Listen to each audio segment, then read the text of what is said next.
Hello guys, இப்போ நம்ம service சென்டருக்கு என்ன மாடல் வந்திருக்குன்னா சாம்சங் ஃபோல்டு 4 மாடல். இது பாத்தீங்கன்னா உள்ள இருக்க மெயின் டிஸ்ப்ளே வந்து broken. பிரிச்சு காமிக்கிறேன். இத பாத்தீங்கன்னா மெயின் டிஸ்ப்ளே வந்து broken ஆயிருச்சு. இந்த டிஸ்ப்ளே நம்ம அரேஞ்ச் பண்ணி கொடுக்க போறோம். பிளஸ் ஸ்ட்ரிப் கம்ப்ளைண்டா இருக்குமோன்னு நான் கஸ்டமர் வர சொல்லியிருந்தேன். பார்த்தா அது இன்ன ஸ்ட்ரிப் கம்ப்ளைண்ட் கிடையாது. இது வந்து ஃபுல்லா டிஸ்ப்ளே தான் broken ஆயிருக்கு. இது வந்து பேப்பர் எல்இடி டிஸ்ப்ளே, பிளாஸ்டிக் மாதிரி இருக்கும்.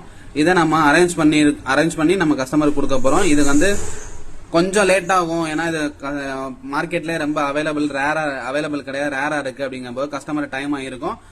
இதே மாதிரி உங்களுக்கு ஃபோல்டு போனு, உங்களுக்கு வந்து பிளாங்க் டிஸ்பிளே பிளஸ் வந்து ஒய்ஃபை ஒர்க் ஆகல, கால்ஸ் மட்டும் பிக் ஆகல, ஒரு இந்த டிஸ்பிளே சைடு மட்டும், அதாவது சப் டிஸ்பிளே மட்டும் ஒர்க் ஆகல, அந்த மாதிரி எதுவும் கம்ப்ளைண்ட் இருந்தது அப்படின்னா ஃபோல்டு போனு நம்ம காரைக்குடியில நம்ம பண்ணி கொடுக்குறோம்.